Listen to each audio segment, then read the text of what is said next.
G'day there guys, welcome back to my shed. I'm BC. We're going back to old camcorder JVC. The other one's in getting processed. I've turned the workpiece around in the lathe. It fits one side now. I recessed the rear of it so that the bolt heads for the bearing retainer plate will clear the gearbox housing that it goes up to. Now I'm just going to take the face or the thickness of the flange down to what the original was and put the features in that I can with the lathe, and then we'll go off to the mill. So I'll swing you around, point you at the work and make a bit of noise.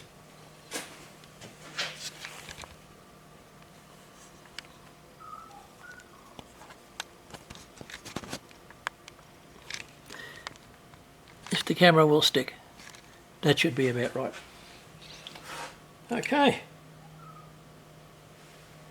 Let's see what we can do for a couple of passes at that.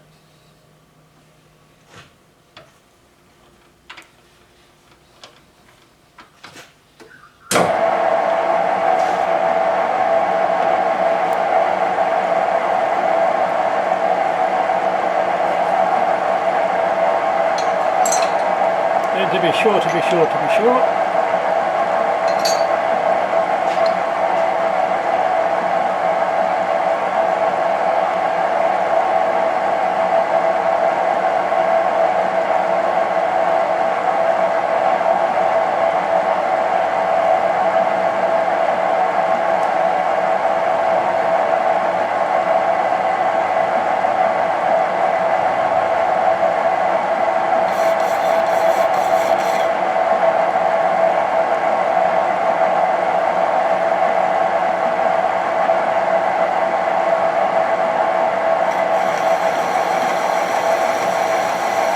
A bit of metal coming on.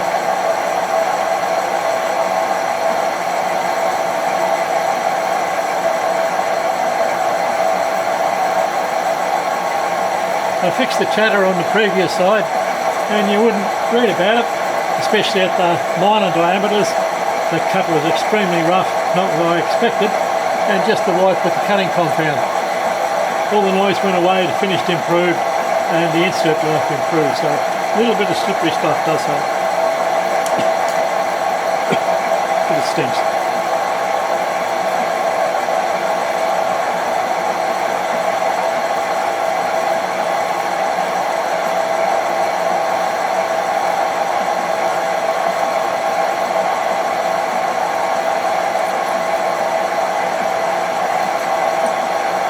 Now you might see on parts of the workpiece I've used felt pen to write down the dimensions required. I just can't afford to make mistakes on this one. And making mistakes is something I'm pretty good at. Okay, this is going to be boring. I'll bring you back when we're coming down to size. G'day everybody. Back on it a few days later. Had some problems. I always seem to have some problems. Part of it is the build on the motor is not what I expected. Normally with these electric motors the drive end bearing is a fairly tight fit in the housing and all the sliding goes at the other end. Well, this one's back to front. I had to pull the rear end cover off with a gear puller, but the bloody bearing measures up and is a transition fit in the main housing at the front. So I started boring this according to that plan, and luckily I didn't get all the way through, but found a mistake into the job. So I'm going to have to do a little bit of engineer's super glue to fix it up. So I'll swing the camera around, show you where I'm up to, and it's been a fair bit of pucker factor, so I haven't been taking much video simply because I had to concentrate on the bloody job. Zoom you in soon.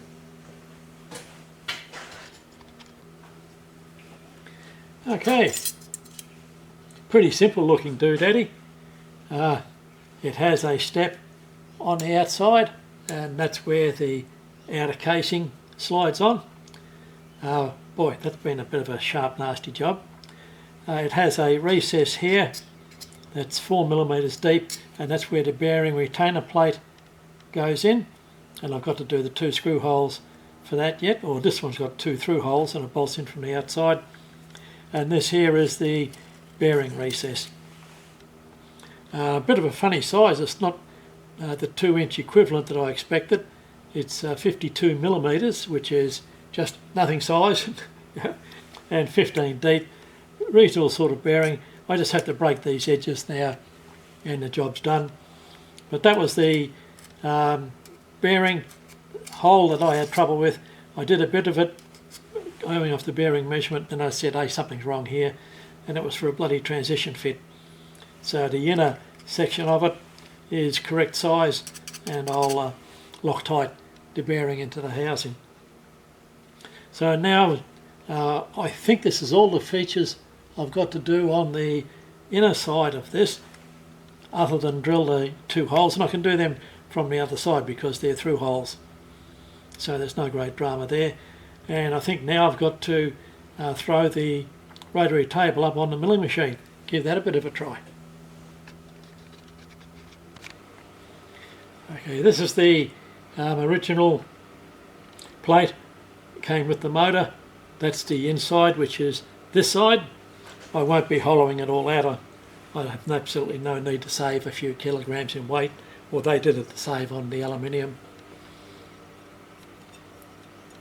Okay, and this is the business end. That's the spigot, that's on the other side.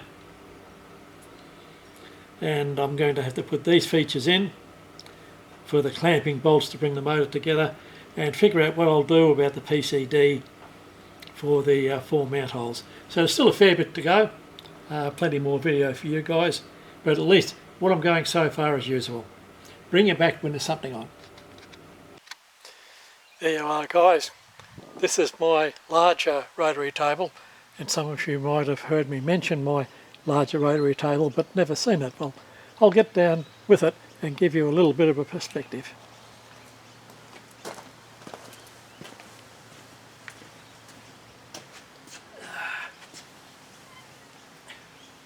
Well, now that I'm an aged gentleman, it's all I can do to drag the box out from underneath the shelves. It's got to be the best part of 150 kilos. It's been used once by me on my boiler shelf with a big 300mm shell. I had to machine the ends to get them parallel and square, and that was the only way I could do it back in the day. I don't have access to a lot of gear, still don't. But anyway, I bought this monster cheap. It was, I won't tell you what price because you might want to buy it off me, but I bought it cheap, probably about 15 years ago, and used it once. The little 6-inch rotary table does almost everything I want, except today I want to work on a bigger flange, and I've got to get a bit more practice in setting this up. Okay, I'll bring it back when it's up on the mill.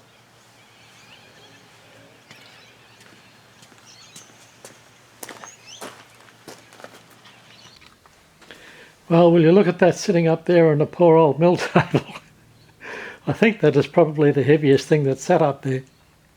Anyway, for all of you industrial users, you're probably laughing your ass off out there, but I could actually lift that when I bought it, and I've got no hope in hell now. Give you a bit more perspective.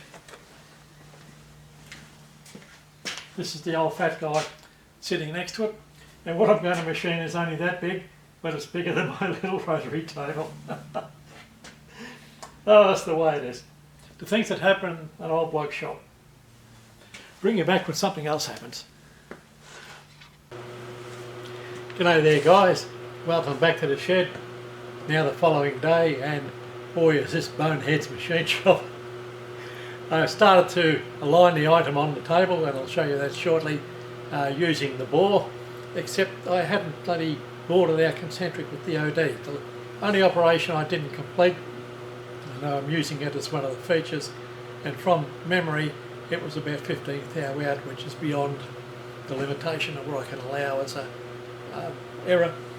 I'll show you what I've got set up on the rotary table. I do have some issues with the clamping gear. I've got 3 different clamping kits, and they're all different threads, and it's all been bloody mixed up over the years.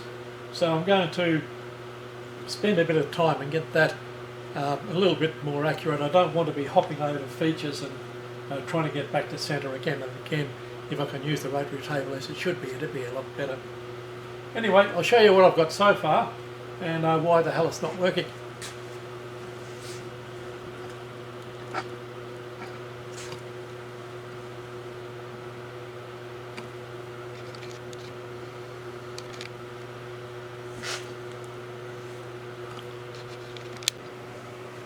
Well, this I thought to be the easy way out. I'm just using it's like a mini pipe centre, often interchangeable centre, to line up the hole. Clamped it all up on the table, and then I thought, hell, I can't get access to a couple of the holes I want to put in because of the clamps. Rotated it around in the centre, and that's when it dawned on me I'm going to be out of concentricity by more than the clearance around the studs in the hole, so I've got to go back to square one. So first thing I'll do is take this over to the lathe, bore it out sufficiently so that I can use that as a centre, and then try and find some smaller clamp sets that'll fit in there so I don't have to climb over big structures like I've got over the back, and that way I'll be able to index a hell of a lot easier. So I'll bring you back when I'm in the lathe, on the lathe book. Okay, we'll start off just taking a few thou, see how that goes.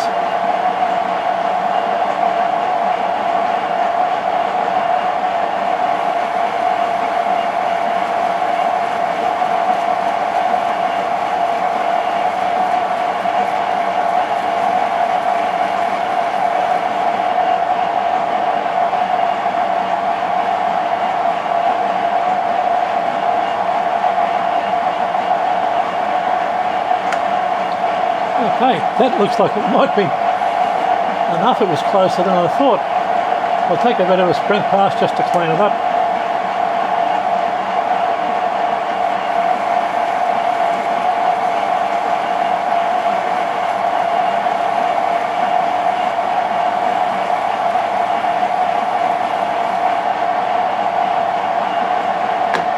And even with my crook hearing, that's good enough.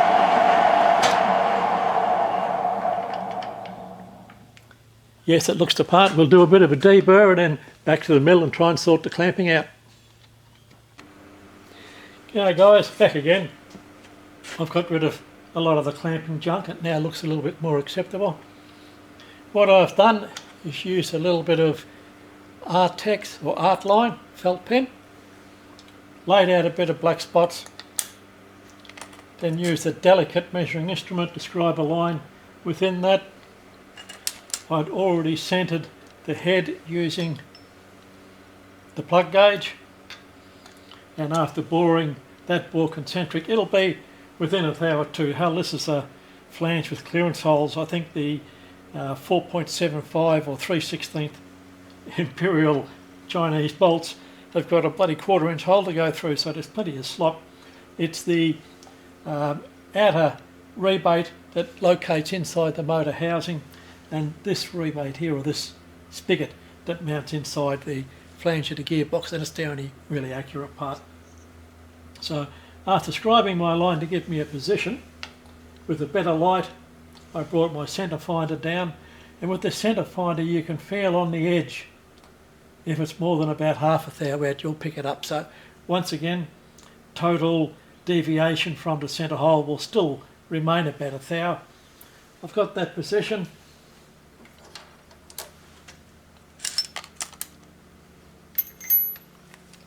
There goes the drill gem.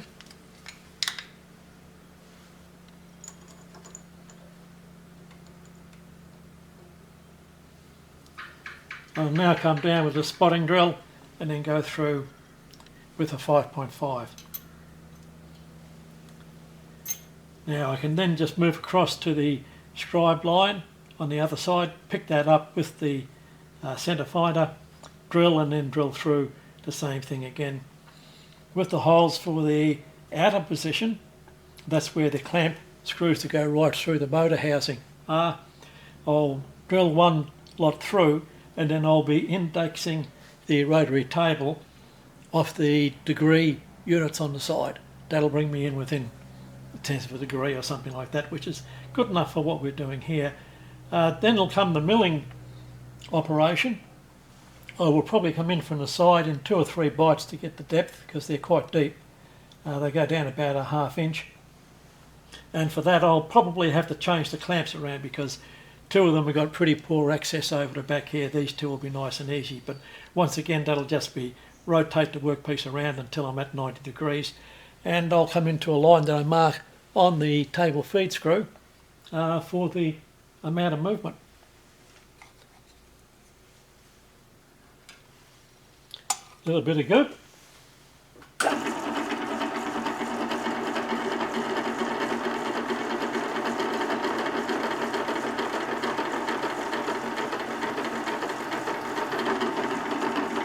Now I bet that's exactly where I wanted it, approximately.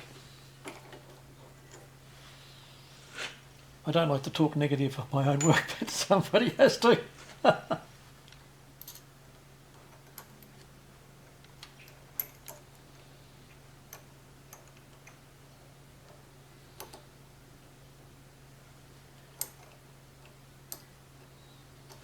Sometimes these chucks can be a bit of a bugger.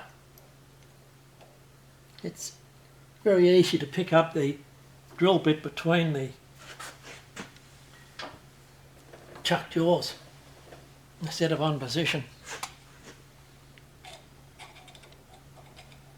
Okay, we'll put the first hole through.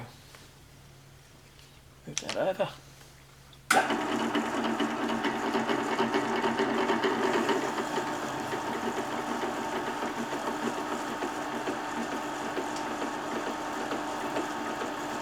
Look at that, just like I bought one, Mum.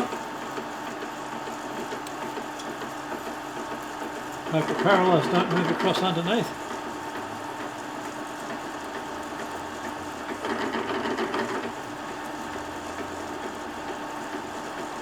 This body that I'm drilling now has got a remaining thickness of about 10mm.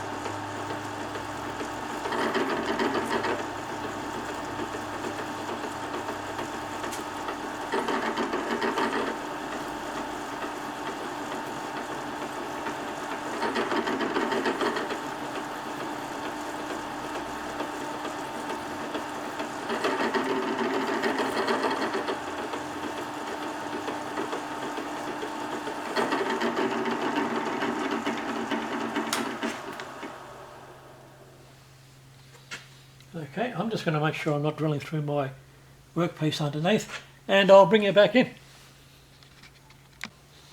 And now just move the operation over to the opposite hole for that particular piece. That's for the bearing retaining plate that goes on the inside.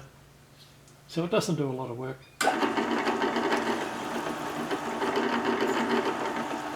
And just for interest, I had gone all the way through on that previous hole.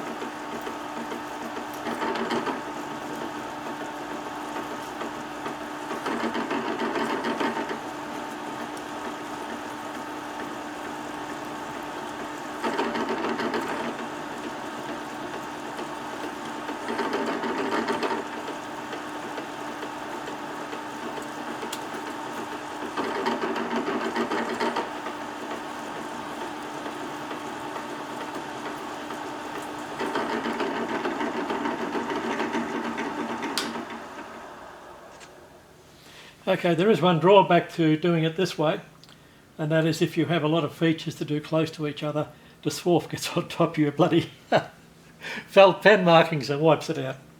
Anyway, I'll get set up on one of the outer ones and bring you back then. Okay, that's the first 1/4 inch hole through. It's clearance on a 3/16 or equivalent bolt, but this is something I can't understand. It's supposed to be a modern Chinese metric motor, and it's a 1/4 inch hole 3/16 in from the edge. Oh well, doesn't matter. I'm working on the degree plate or degree markings on the outside of the housing here, so I'll go 90 degrees around. If I'm not locked up, no, that should spin free.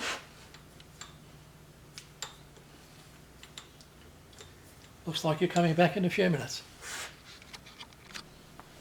Back again. Like all good things in life, this bloody rotary table's got 2 locking systems, the outside clamp and another clamp here on the dial, which is a bit of overkill. But it's cranked around to 270 degrees, which is 90 from where we started.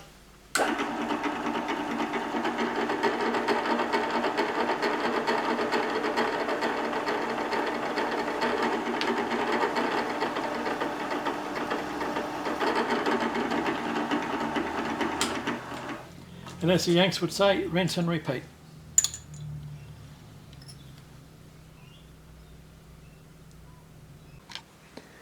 Well guys, here's a little bit of go by the numbers. I've drilled all of the holes for the clamping bolts for the motor, and I'm now recessing the 4 areas, and you've got to be recessed 20 diameter by 15.5 in that direction and 12.5mm down. So a little bit of a unusual job for me. I don't use rotary tables that often, and it's not often I have to pitch this out. I've already done 2 cuts, so this will be going down to 7.5mm. And after I've done these 4 recesses, I have to do the 4 holes for the mounting studs, and those I'll have to check the timing on the flange. So I can do this one and the next one quite simply by lifting the cutter up on the quill, moving it inside, turn a quarter of a turn, come back out and plunge in and do the work. But for the other 2 I'm going to have to reposition clamps. Anyway, let's cut some swarf.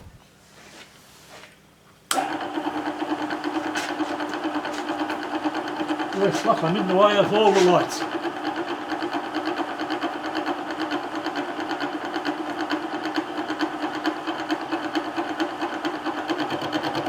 Touch off.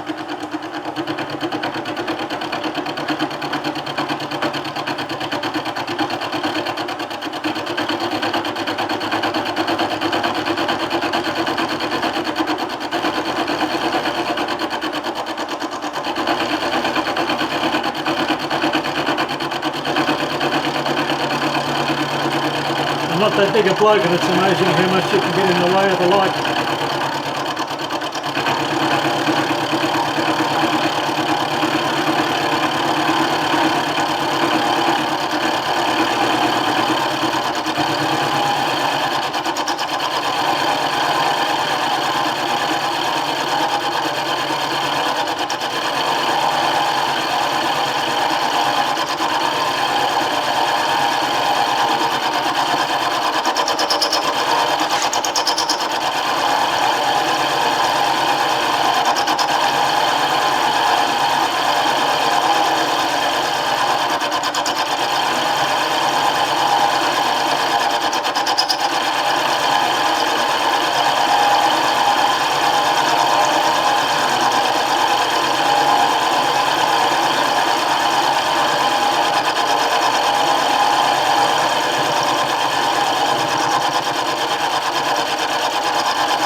And that's it.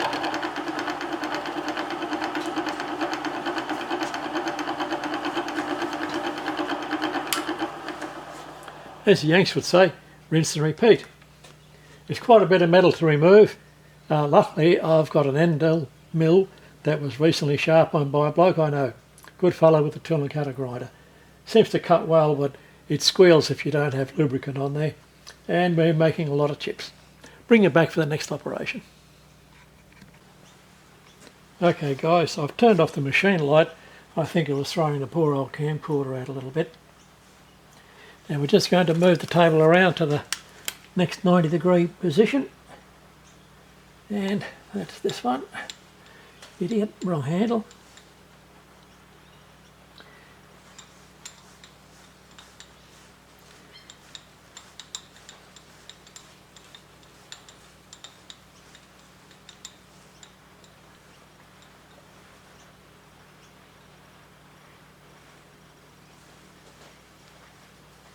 Okay, 180. Lock all the handles. Now I've got everything right.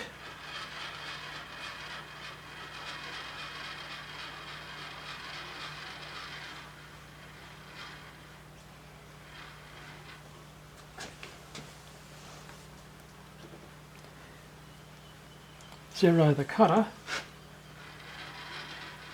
Roll off the material. You're not supposed to do that. You can damage the cutting head, or the cutting teeth rather, and we'll lube it up. quite happy with the way that first relief came out. Most of the burr just wiped off with the bloody cleaning brush, which surprised me because it did look fairly crappy.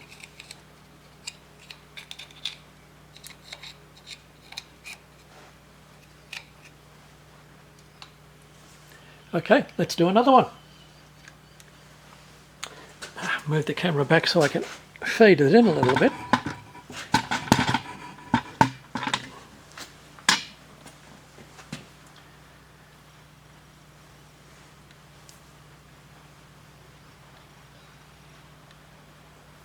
We're doing 2.5 mm depth of cut.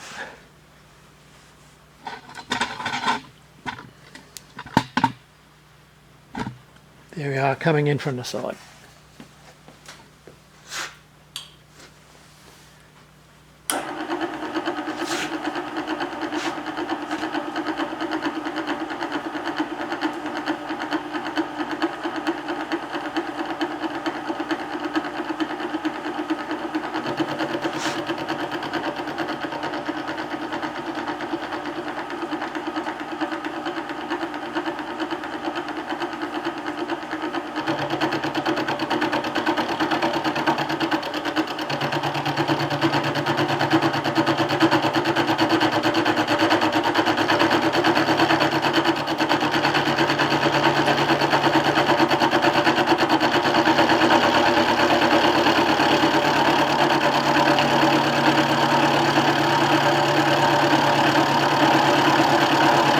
Although this material is pretty crappy to turn, it seems to be milling okay.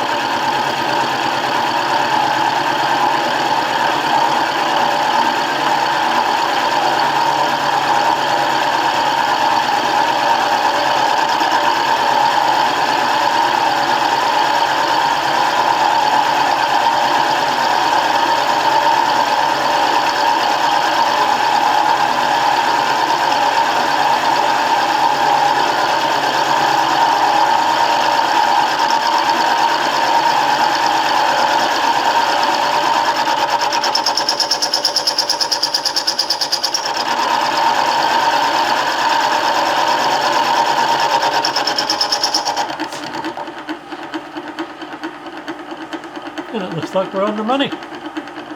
Bring you back for the next exciting episode.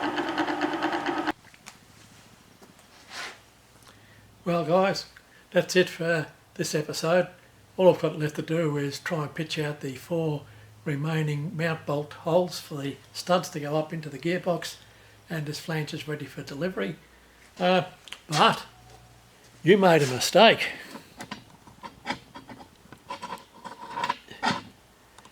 Let's see, yeah, that's got it. Okay, what's happened, and I didn't realise until the last couple of holes it wasn't pitching out as well as I expected, and right about here the hole for the tie bolt for the motor is not central in the feature I just milled in, and I had to look 2 are perfect and 2 aren't, and then while I'm doing a walk around I noticed that the rotary table has moved on the mill table, and I'm buggered if I know how. Like these T-nuts are done up bloody Jesus tight, and they're still tight now. So yeah, it's not the work moved on the rotary table, it's the rotary table's moved on the mill. But it doesn't matter. I couldn't sell it, but I can sure as hell use it on my machine. Won't matter a rat's bum. Okay, back up to my beautiful puss. Okay, so not much more to go. I'm pretty well knackered with the work I put in the last couple of days, and this morning spent burning off rubbish, but that's what life on a small acreage is all about. So please like and subscribe if you haven't already. This has turned out to be a big job, and to be honest with you, I would never have quoted anywhere near these hours to do the job. I know I'm green to this job, but so is everybody when they do it the first time. Nothing peculiar about me there. The cutter is working admirably. It's still quite good. That's the boss. I better go. Bye for now. Like and subscribe. Well guys, back in my office, I thought I'd wind this up a bit better than what I did in the shed. Had too many things happening, and I was burning off outside, so I had to keep an eye on that as well. Scratching my head as to the reason the rotary table would move on the mill. It was still clamped down tight, so it had me buggered. But anyway, that's the end of the story. Only 4 more holes to drill and tap to put those quarter BSF studs in, and it doesn't matter on the orientation except for the timing of the motor underneath the machine. And if I get it wrong, I'll just drill and tap it again. The same with the holes I just did. If I got it wrong, I'll just drill and tap it again. Okay, look after yourselves and see you in the next video. Bye for now.